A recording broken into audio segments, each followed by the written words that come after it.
Madam question is already there with you, okay. तो question एक बार बोल देना मैडम, क्या क्वेश्चन था, उसके बाद आप आंसर देना। हाँ हाँ, आंसर दीजिए, कोई no problem. See, the question was कि कई बच्चे ऐसे, मुझे आप बोलिए बस।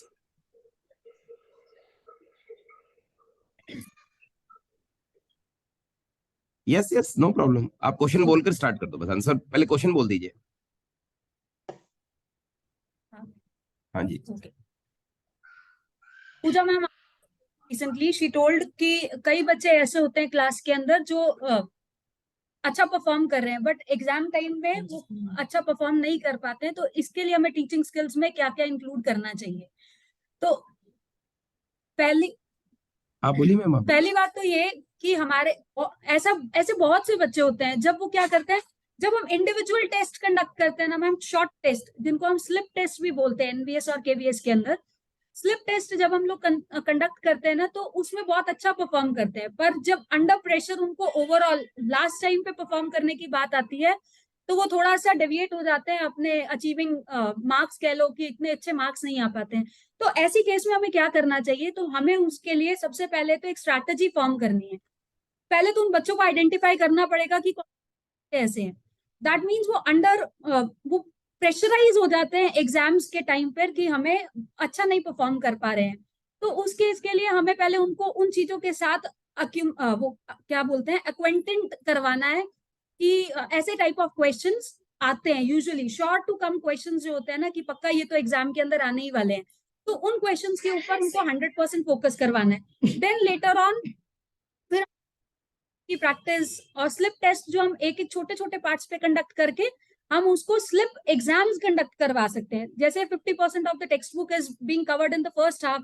मेरे टाइम पे Nojge school, I have been a student of Nojge over here in Ganganagar, तो उस टाइम पे भी ऐसा होता था। Now this policy I think has been removed कि हमारा एक part of the text book जो होता था 50% सिलेबस फर्स्ट मंथ में रिवाइज करवा दिया, उसका एग्जाम कंडक्ट किया, फिर सेकेंड पार्ट का नेक्स्ट डे कंडक्ट किया। टाइम डिफरेंस उसका रिड्यूस कर दो ताकि बच्चा under pressure whatever be the final date sheet उसमें अच्छा ही परफॉर्म करे। बस एक बच्चे का डर निकालना है मैम, उसको निकालने का। पर्टिकुलरली स्कूल में टीचिंग स्ट्रैटेजीज ऐसी मेंटेन नहीं कर सकते, पर धीरे धीरे उनको इन चीजों के लिए मोटिवेट कर सकते हैं कि कैसे इससे बाहर निकलना। Got it Pooja. Next next next next member. Pooja ma'am. Yes, Pooja, do you want to reply? Pooja ma'am. Shubhanil, today I want you also should ask some situation-based questions from Nia would help you and all others. If you want to ask. हाँ sir, हाँ बोलिए। Yes, हाँ Neha ma'am, अगर उन्होंने पूछा कि तुम तो नेट सेट या पीएचडी होल्डर वाले हो तो तुम क्यों पीजीटी लेवल के लिए आपने आपको चुना है, तो हम क्या आंसर देंगे? फिर अगेन वही, जिसके लिए भी आप जा रहे हैं उसके कुछ पॉजिटिव पॉइंट्स बताओ। जैसे अभी हमने पीआरटी के लिए डिस्कस किया था फाउंडेशनल लेवल। हाँ, तो ma'am PGT is a grass root level approach of the higher education. Higher education is a holistic level approach, especially PG and UG. But the in NCERT curriculum, PGT curriculum is the grassroots level approach of the higher education. Yes. My motive is to teach these concepts. So I have chosen PGT. Yes, sir. Correct, sir. Very much correct. Next. Sir मेरा question है Yes, ma'am. Hindi teacher से। Yes. कि लोकोक्ति और मुहावरे में अंतर बताइए। लोकोक्तियां जो होती है वो जो लोकोक्ति का अर्थ होता है लोक में प्रचलित उक्ति, मतलब जो लोगों के द्वारा कही गई है उक्तियां होती है। अब मुहावरे वो होते हैं जिसका अर्थ तो अलग होता है, लेकिन उसको वाक्य में प्रयोग करते समय हम उसका मतलब कि काल समय चेंज कर सकते हैं, उसका मुहावरे का कर सकते हैं। लोकोक्ति का सेम वही का वही प्रयोग में लाया जाता है। सेम वही रहता है। हाँ, जो मेन अंतर है उसका ये। हाँ। I would like to add one more point, sir. Shubhnil sir, हम ऐसा भी बोल सकते हैं ना कि जो हायर एजुकेशन है उसमें जाने से पहले एक्चुअल में ये हमारा एक प्रीलिमिनरी स्टेप है पीजीटी लेवल पे जब हम टीच करते हैं। तो there we can ask our children, या हम उनको मोटिवेट कर सकते हैं एज अ टीचर कि how to come forward in life, how to face challenges in life, how to become I would say an entrepreneur और एम्प्लॉयबिलिटी की तरफ कैसे उनको अपने करियर ऑप्शंस को चूज करना है, सो दैट हम यंग ब्रिगेड ऑफ इंडिया को ट्रेन कर पाए, ताकि अल्टीमेटली हमारा एम जो है वो अचीव हो। और मेन एम के अंदर हमारा पहली बात आती है नेशनल प्राइड, दूसरा हमारा आता है एम्प्लॉयबिलिटी और नेशनल ग्रोथ। और ये सब तीनों को करने के लिए करियर बहुत इंपॉर्टेंट है। तो वो करियर पाथ का जो चूजिंग वाला पार्ट है ना, वो फेज जो है, वो प्रीलिमिनरी स्टेप जो है, it is just our PGT level. 11-12 से ही बच्चा वहीं से डाइवर्ट होना स्टार्ट करता है अपने उस करियर पाथ के लिए। तो I would like you can add this point also in your explanation Okay. towards this answer. Well, Mono sir told me that I have cracked NET due to nurturing and due to identify my skill and also modified my skill. So but it is not that, see, I will get PhD. My motive is to start teach to those children who are exploring for knowledge. Yeah, correct. Thank you. Anybody else? Yes, continue.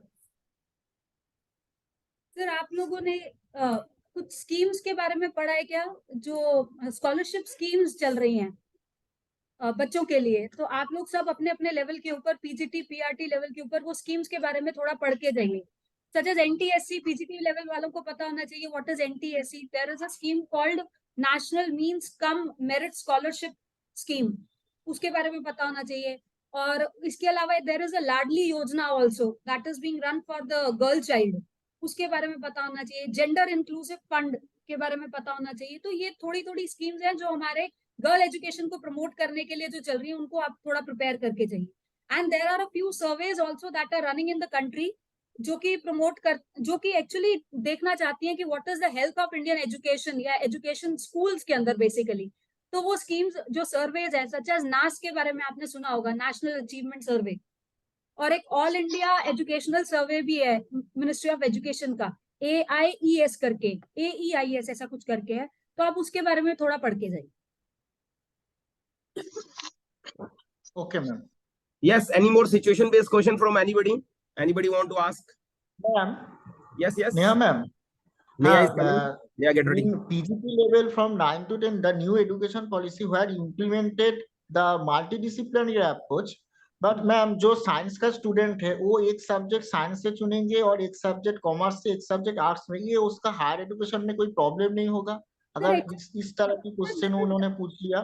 Sir, actually हमें वहां पर ये question नहीं पूछा जाएगा, क्योंकि our department is just school literacy and education and that will come under higher education. But still we should have an answer to it. यही तो प्रॉब्लम्स हैं जो कि ग्राउंड लेवल पर इम्प्लीमेंट करने में एनईपी थोड़ा सा फेस करेगा, and it will take time.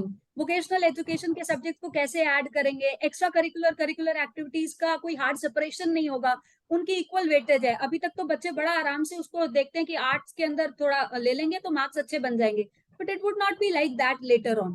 तो इन चीजों को ग्राउंड लेवल पर इम्प्लीमेंट करना मुश्किल होगा, इसी चीज को आगे के लिए तैयार किया जा रहा है।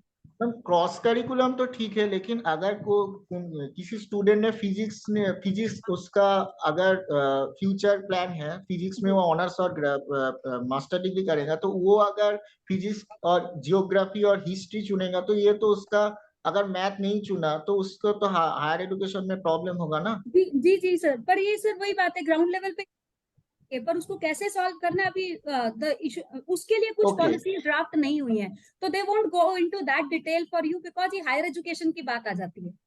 अल्टीमेटली हमारा काम पूरा हो गया, बच्चे ने ऑप्शन चूज कर लिए, now it comes to higher level. I don't think so कि ऐसे क्वेश्चंस उसके अंदर पूछे जाएंगे। Okay ma'am, I want my candidates to participate little bit. So, Mr. Library Boy, I want थोड़ा सा आप अपने सिटी के बारे में कुछ बताइए। मैं बक्सर बिहार से बिलोंग करता हूँ, और नहीं बताओ यार, बक्सर के बारे में क्या स्पेशल बताओ। वहाँ वो प्रसिद्ध है छठ पूजा के, छठ पर्व के बारे में। ओके। और जहाँ पे बहुत ही हमारी जो माताएं हैं वो बहुत आस्था के साथ वो पर्व मनाती हैं, और वो अपने पति के लिए वो पर्व रखती हैं, जैसे ये करवा चौथ रखते हैं जी। ओके, चलिए नेक्स्ट, आप भी अपनी सिटी के बारे में कुछ बताइए हमें, जौनपुर के बारे में कुछ बताइए, जो आपको अच्छा लगे, जो आपको पता हो। उत्तर प्रदेश के 75 जिलों में से एक जौनपुर भी है, जहाँ से मैं बिलोंग करता हूँ। और जौनपुर जिले की सबसे बड़ी खासियत यह है कि शहर के बीचों बीच से गोमती नदी बहती है और 1 किलोमीटर के अंदर में वहाँ 3 पुल बने हुए हैं। ऐसा शायद भारत में किसी भी एक नदी पर एक ही किलोमीटर पर 3 पुल नहीं बने हैं और तीनों मतलब हाईवे टाइप के पुल हैं। तीनों पर गाड़ियां आती जाती चलते हैं, रिपेयरिंग होता रहता है। और जौनपुर को सिराजे हिंद कहा जाता है। भारत सिराज हिंद। भारत का सिर जो है वो हिंद का सिर जो है जौनपुर ही माना जाता है। भारत में जैसे कि मुगल कालीन शासकों से लेकर के आज तक बहुत से लोगों ने वहां शिक्षा ग्रहण की है। वहां पे जामा मस्जिद है वहां पे, और अटाला मस्जिद है वहां पे, और शाही किला जौनपुर में है। और सबसे बड़ी बात, जौनपुर की व्यंजन में 2 चीजों बड़ी फेमस हैं। एक जौनपुर की इमरती, जो कि बेली राम की इमरती के नाम से मशहूर है, सभी लोग जानते होंगे जिनको पता होगा। हाँ हाँ, और अलका दूसरा जी और ये विजय देखो और, कैसे एकदम बिल्कुल। हाँ और जी, हाँ जी। दूसरा जौनपुर की मूली। जौनपुर की मूली लेंथ में और वेथ में लगभग 15 से 20 किलो के आसपास में सिंगल मूली होती है वहां पे। ओ माय गॉड, 15 से 20 किलो। हाँ जी सर। जी हाँ, सर, बहुत वजनदार, बहुत वर्ल्ड मोटा। वर्ल्ड फेमस है। वाह। चलिए जी, कुछ जैसलमेर का यूनिटी इन डाइवर्सिटी हो रहा है भाई। हम देख रहे हैं ना देश के अलग अलग कॉर्नर से, हम सीख रहे हैं कुछ। हाँ जी। जैसलमेर राजस्थान के पश्चिमी भूभाग पर सर, स्थित जौनपुर बसाया किसने था?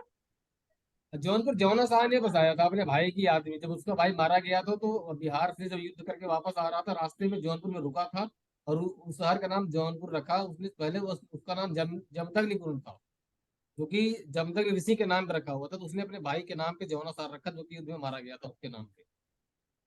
जैसलमेर सर, जोना खान ने नहीं बसाया था, आई थिंक फिरोज शाह तुगलक ने बसाया था, जोना मैम खान की याद में। मैंने हिस्ट्री इतना पढ़ा नहीं है। जौना शाह की याद में बसाया गया था, उसके भाई ने बसाया। हाँ, जोना खान की याद में बसाया हम गया था, थोड़ा लेकिन फिरोज शाह तुगलक ने बसाया था। पूजा थोड़ा जैसलमेर के बारे में जान ले, अगर आप परमिशन दे दो ना प्लीज। हाँ जी। जैसलमेर राजस्थान के पश्चिमी साइड में है और पाकिस्तान की सीमा से लगता है। ये पूरा डेजर्ट जिला है और ये अपने डेजर्ट के कारण बहुत ज्यादा टूरिस्ट पैलेस भी है। ये अपने फोक कल्चर के कारण बहुत सारे टूरिस्टों में अट्रैक्शन का रहता है और ये इसको गोल्डन सिटी भी कहा जाता है, क्योंकि जो इसके घर बने हुए होते हैं वो येलो सैंडस्टोन से बनाए होते हैं और उस पर मीनाकारी की जाती है, जिससे वो लगता है कोई गहने की तरह बनाया गया है। और यहाँ का कल्चर वो सिंधी और मारवाड़ी और गुजराती मिक्स है, तो ये भी एक देखने के लायक होता है। ग्रेट। हाँ जी देवेंद्र जी। मैं चरखी दादरी से बिलोंग करता हूँ और हमारे यहाँ दादुर एक झील है, उसके नाम पे उसका नाम पड़ा है दादरी। और इसके चरखी गांव में इसको ऐड किया गया। ये सबसे बड़ी तहसील है। आपके तो वहाँ दंगल गर्ल्स, उनके बारे में बताओ ना। हमारे जिले में दंगल गर्ल्स बहुत फेमस है। उन्होंने राष्ट्रमंडल खेलों में गोल्ड मेडल लिया है 2018 में, जो ग्लासगो में हुए थे। सही है ना, यूनिक यूनिक बातें पता लग रही है हमें। नेक्स्ट मैडम, कोई पानीपत के बारे में 2 लाइनें। तो मैं पानीपत से हूँ और पानीपत को टेक्सटाइल नगरी के नाम से भी जाना जाता है। पानीपत की 3 लड़ाइयाँ इतिहास में बहुत फेमस रही हैं और वहां पर बहुत सारे पर्यटन स्थल भी हैं, जैसे काला आम है, गुल अलीशा, कलंदर पीर जी हैं और देवी मंदिर है वहाँ बहुत फेमस। ओके, नहीं कुछ अपनी सिटी के बारे में, Shri Ganganagar. I'll tell you, in Ganganagar we have PD classes. You all must be knowing, it has now become so famous. मतलब famous पहले भी था. It is becoming famous day by day, adding colors to our Ganganagar station. And it is also called, Ganganagar is called food basket of Rajasthan. और famous है इधर यहाँ पर mustard wheat के लिए यहाँ पर ये grow होते हैं. And इंदिरा गांधी कैनाल के बारे में चलिए मैं नेहा से एक क्वेश्चन पूछता हूँ। ओके स्टूडेंट्स, आप लोग नेहा से सारे आंसर्स देते हो ना। अब मैं देखता हूँ नेहा को, अब मैं नहीं आने दूंगा आगे। ठीक है ना, कुछ ऐसा पूछूंगा जो नेहा नहीं बता पाएगी। नेहा, गंगानगर को श्री गंगानगर क्यों कहते हैं? देखिए फंस गए ना। है ना, मैंने कहा था ना। देखिए ये जो SRI है, SHRI नहीं है, ध्यान रखना। मतलब श्री एक तो अपने ह्यूमन बीइंग के लगाते हैं, that is SHRI, this is SRI। हमारे जो राजा है, जो यहाँ के राजा थे, हमारे यहाँ गंगा सिंह जी, उनके बाल मेरी तरह होते थे, कान के काफी ज्यादा थे। तो उनको एक टाइटल मिला था। उन्होंने अंग्रेजों की हेल्प की थी एक युद्ध में, सेकंड वर्ल्ड वॉर में। एक्चुअली वो लड़ाई हेल्प करनी जरूरी भी थी, उसी वजह से हमारा देश आजाद की तरफ आया। वो बेनिफिट था मतलब हमारे लिए, ऐसा मत समझना आप लोग। मगर उन्होंने हेल्प की थी, हेल्प के बदले में उन्हें ये टाइटल दिया था। ये टाइटल था हमारे राजा को, SRI उपाधि मिली थी, इसलिए हम यहाँ श्री गंगानगर लगा। ओके नेक्स्ट मैडम, अपने सिटी के बारे में कुछ। तो मैं हनुमानगढ़ से बिलोंग करती हूँ जो यहाँ का जो भटनेर दुर्ग है वो बहुत ज्यादा फेमस है, और यहाँ काली सभ्यता के बारे में भी आप लोगों ने सुना होगा। से कालीबंगा कहते हैं, जिसका अर्थ होता है काली चूड़ियां। तो वहां पर काली चूड़ियां बनती हैं हमें इसलिए। और यहाँ घग्गर नदी भी काफी फेमस है, जो यहाँ की जो इरिगेशन है, सिंचाई का एरिया, उसी की वजह से हमारा है ये। नीतू जी, हाँ जी, हम बिलोंग टू जींद। जींद को हार्ट ऑफ हरियाणा भी कहते हैं। पुराना नाम इसका जंतीपुरी है। यहाँ पर 70 गांव है। सबसे बड़ा गांव मुआना है, और यहाँ पर रानी तालाब नीतू की फेमस है। वॉइस बहुत सॉलिड है। अभी नीतू एक वो कराटे का वो बोल कर दिखाओ ना एक बार। वो करती हो ना तुम, वो बहुत अच्छा करती है। और बोल के दिखा दो, वो खड़े होकर बोल के दिखाओ ना एक्शन। देखो आप लोग क्या एक्शन करती है। आप लोग वाकई में आप में जुनून आ जाएगा। हाँ, खून गर्म हो जाएगा आपका, देखना। चलिए, आवाज नहीं आ रही सर। देखो एक्शनेबल चैंपियंस है हमारे पास, ध्यान रखना, ठीक है। एक ही बार में सर आवाज बंद हो गया था। हाँ, और शुक्र है तुम 28 को आ रहे हो श्री गंगानगर। तब तक नीतू जी जिन चले जाएंगे, वरना तो ध्यान रखना। Very dynamic girl. चलिए भाई, इट वाज नाइस। सर हाँ जी, हाँ जी, बोलो, जल्दी बोलो प्रदीप। सर एक क्वेश्चन है उनसे, मैं ये नेहा जी से। जो नेहा जी से, हाँ, मुझे पता है, हमसे वो तो नहीं पूछोगे तो कोई बात नहीं, नेहा को देते। वो जो फॉर्मूला है 5+3+3+4, जी जी, उनको थोड़ा सा डिस्क्राइब करने बोल रहे थे। हम शॉर्ट ट्रिक से लर्न किए हैं। FPMS बोलते हैं इसको। Foundational stage, preparatory stage, middle stage and secondary stage. Foundational stage जो है वो 3 years to 8 years के लिए है। 8 to 11 is for the next, that is preparatory stage. 11 to 14 is for the next middle के लिए, और 14 to 18 is for secondary stage. और इसके अंदर सबसे उसमें इम्पोर्टेंट, सेकेंडरी, एक सेकेंड, उसमें सेकेंडरी और हायर सेकेंडरी दोनों बोल सकते हैं क्या? हाँ सर, वो 9th 10th 11th 12th combined है ना, तो उसको सेकेंडरी स्टेज नाम से ही दिया गया है। पर हमें पता है उसके अंदर 11th 12th भी आ रही है, तो वी कैन कंबाइन इट। पर हमने शॉर्ट ट्रिक के फॉर्म में उसको ऐसे ही लर्न किया है। उसको बोलते तो सेकेंडरी है। मैम हायर सेकेंडरी का कॉन्सेप्ट उठ गया, वो सेकेंडरी है। सेकेंडरी है सर वो। हाँ, हायर सेकेंडरी उठ गया। ओके। वो जो 10+2 था वहाँ पर हायर सेकेंडरी था, यहाँ पर सेकेंडरी है। मतलब इन 9, चारों 10, को 11 को सेकेंडरी, इकट्ठा भी कॉल इट चारों को ओके ओके, क्या करेक्ट। हाँ, तो बोलते हैं हम लोग सेकेंडरी है इसको। Any more question, anybody want to ask please, fast.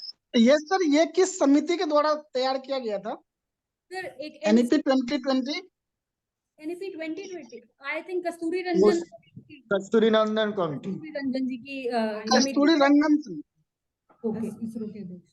हाँ, तो उनके 31 मई 2090, आई थिंक 31 मई 2090। नहीं सर, एक्चुअली 29 जुलाई को इम्प्लीमेंट हुआ था। 2019 29 जुलाई, आई रिमेम्बर द डेट। वो तो ब्लूप्रिंट अगर बना था, वो इम्प्लीमेंट हुआ। ओके, इम्प्लीमेंट हुआ था जी। और वैसे इट वाज 31st में, it was my birthday sir.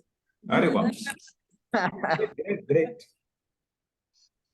इनके अध्यक्ष भी कस्तूरी रंगन को ही बनाया गया था। हाँ सर, एक और प्रदीप आप आ जाओ यार, 28 को क्यों आ रहे हो? सर गाड़ी का टिकट तो 28 के पहले कैसे सर आ जाए? नया भी आई हुई है तो तुम क्वेश्चन पूछ लेना ना यार, अच्छे से आ जाते यार।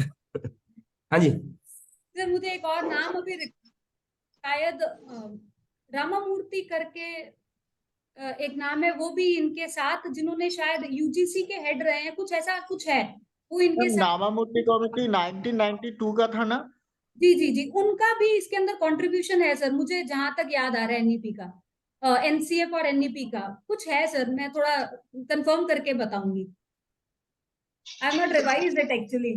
No problem, no problem. बहुत अच्छा बताया आपने, हेल्प करी सबकी। We are really thankful to you. कोई और और क्वेश्चन? ये कस्तूरी रंगन जो थे, ये एक वैज्ञानिक भी थे और शिक्षाविद भी थे। जी जी जी, इनके अबाउट अगर पूछा जाए तो। Okay students, was it a nice session with all of you? अच्छा था सेशन। मैम विजय लक्ष्मी मैम से एक क्वेश्चन पूछना चाहती हूँ। कौन से मैडम से? विजय Lakshmi ma'am.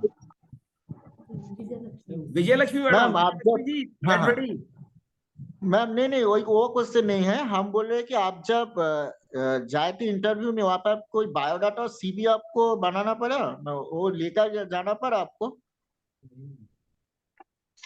No ma'am unmute कीजिए। हाँ, जैसे कोई वहाँ पर CV मैं और बायोडाटा वो आपको लेकर जाना पड़ा या नहीं? कुछ नहीं, हम लोग को कुछ नहीं लेके जाना था, वो अंदर पहले से ओके जमा ओके था सर। ओके ठीक है, थैंक यू। सर्टिफिकेट वहाँ वगैरह फॉर्म कुछ नहीं। मिलता है, वहाँ फॉर्म ओके। मिलता है, वही फिल करना रहता है और बाकी कुछ लेके नहीं जाना रहता फॉर्म होता है इजी इजी। बिल्कुल केवी के अंदर वो फॉर्म थोड़ा में सुटेबिलिटी वाला होता है, अदरवाइज बाकी में एनवी में वो भी नहीं है। नहीं, एनवीएस में हॉबी वगैरह कुछ नहीं लिखना है, वहाँ केवी में लिखना रहता है कुछ अपने बारे में। केवी में tell suitability me of about yourself और बायोडाटा लिखना पड़ता है आई थिंक।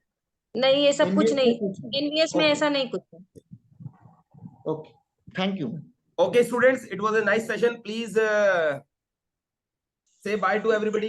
हाँ जी, bye bye कर दीजिए। Thank you everyone. Thank you, one by one। अब आप फ्री हैं स्टूडेंट्स, ठीक है, फ्री हो जाइए, एग्जिट कर सकते हैं आप one by one. Please exit fast. Will meet tomorrow at 12 o'clock। Bye bye, thank you, बहुत बहुत धन्यवाद। Sir Manoj sir. हाँ जी पूजा जी, जी आप एक बार भी नहीं बोले आज। जब हमने बाय बाय करा तो आपने बोले, आप शुक्र है आप बोले हमसे, बोलिए। सर मुझे पूजा मैम का नंबर चाहिए था।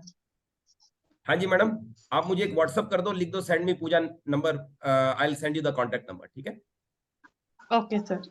Okay madam, thank you sir. Okay. और अगर मैं थोड़ा रिकॉल नहीं हो तो आप okay sir, bye sir. Promise, ठीक है? मैं भी मैडम को बोल देता हूँ, वो कर देगी। ओके सर नेहा मैम बोल रहे थे कुछ पीडीएफ सेंड करेंगे वो वाला सर। ये नेहा प्रॉमिस कर देती है, आपको फिर भूल जाती है। सर एक्चुअली मैं छुट्टियों पे आई हुई हूँ घर पे। एंड यू कैन आज सर नहीं भूलेगी ना, आप आज समझो यहाँ यार, आई है। छुट्टियों पे आए होते हैं, सुबह थोड़ा लेट उठना और फिर वो पिज्जा बर्गर और सारा दिन पार्टी वार्टी। फिर अभी सर बस कल करूंगी पक्का। I do it sir. तभी तो कह रहा हूँ प्रदीप, तुम फ्लाइट से आ जाओ, बाद शाम तक पहुंच जाओगे। सर अब मैं सर से बात करने आई हूँ, मैं कल भी सर शायद सर गंगानगर डायरेक्ट कोई गाड़ी नहीं है। यार तुम गंगानगर मत बोलो यार, महाराजा गंगा सिंह यार, श्री गंगानगर यार, यार कंफ्यूज करते हैं।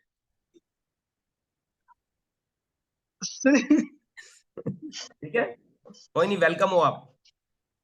पूजा रिकॉर्ड करवा देना, मुझे मैसेज कर देना, ठीक है ना, कि पूजा का number. Okay sir. Okay sir. Bye student, thank you so much. Bye sir. Bye sir. Thank you thank you thank you, bye bye. Thank you sir. Free free free fast, get ready, जाओ फटाफट exit होइए। ये देखो, bye bye बच्चों। Bye sir. हाँ नहीं बताता मैं कोई बात, जाइए आप। ये देखिए, ये बैठे देखो, ये पूजा देखो, बोले कुछ भी ना। सर आज लास्ट में कोई कविता नहीं सुनाएगा सर। ओके ओके, देखिए कितने है ना, कौन सुनाएगा? ये मैडम सुनाएगी हमारी, ये बहुत कम बोलती है मैडम, वो उठना करना करती है ना ऐसे से, आप भी हूँ। ये भी प्यारी है मैडम एक आप सुनाओ ना, फिर एक ये सुनाएंगे, जल्दी फास्ट। वो नहीं जा रही पूजा, मैं क्या करूँ, जल्दी करिए। कह रहे सुन ऐसा करते हैं सर, मैं सुना देता हूँ एक। हाँ जी आप सुना दो, आप सुनाइए। मन कर सूरज बनकर दौड़ लगाऊं, मन करता है चंदा बनकर सब तारों पे अकर दिखाऊं। मन करता है बाबा बनकर घर में सब पर धौंस जमाऊं, मन करता है पापा बनकर मैं भी अपना मूंछ बढ़ाऊं। वेरी गुड, आप सुनाइए। हाँ हाँ, बादल वाली। जबरदस्त बादल वो। हाँ, गिर जाएगी कॉपी, इधर रख दो। हाँ बोलिए। जबरदस्त बादल वाले बादल आसमान में याद काले बादल। कोई बात नहीं, कोई बात नहीं, यही तो बात होती है, फिर लास्ट में एंजॉय करना बहुत जरूरी है। ये पता है ऐसे क्यों कर रहे हैं? ताकि आप लोग लाइट ले लो इंटरव्यू को, कि चलो कोई बात नहीं, हमारे जो कॉम्पिटिटर ना बहुत ढीले, इनको सब आता है, ट्रेंड है, ध्यान रखना, ठीक है ना? चलिए, best of luck, bye bye, thank you thank you. Bye sir. Pooja ji जाइए।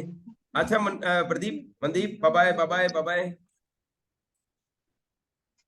अपने मन से जाने का सर मन नहीं करता। ये निया मैडम आई हुई है, सोच लो, बाद में नहीं मिलेगी तुम्हें, बात कर लो, ठीक है ना? ओके प्रदीप, जब आप होगे ना तो हम मैडम को रोक लेंगे, तब तक डोंट वरी, ठीक है? कंफर्म सर 28 को आ रहा है, 26 को निकल रहे हैं यहाँ से। मैडम आप प्रॉमिस कर दो इनको। एक आपकी तरफ से भी एक काम चाहिए मुझे, मैं एनईपी वाला तभी भेजूंगी जब आप लोग मेरे से कल 11-12 क्वेश्चन वाइस प्रिंसिपल के पूछोगे तभी। ठीक है, एक जब वाइस प्रिंसिपल का भाई- इंटरव्यू ले लेंगे अपने शानदार, ठीक है ना? Yes sir. वाइस प्रिंसिपल के क्वेश्चंस ले आना आप अपने हिसाब से। एक एक क्वेश्चन सभी। ओके स्टूडेंट्स, ठीक। थैंक कृपया करके फ्री होइए please. You. Okay okay Pradeep ji. ठीक, thank you sir. Okay Manpreet, एक भी क्वेश्चन नहीं पूछते। मनदीप, मनदीप तो भूल जाता है ज्वाइन करके। हाँ जी, बस ज्वाइन किया हुआ है, क्वेश्चन नहीं पूछते।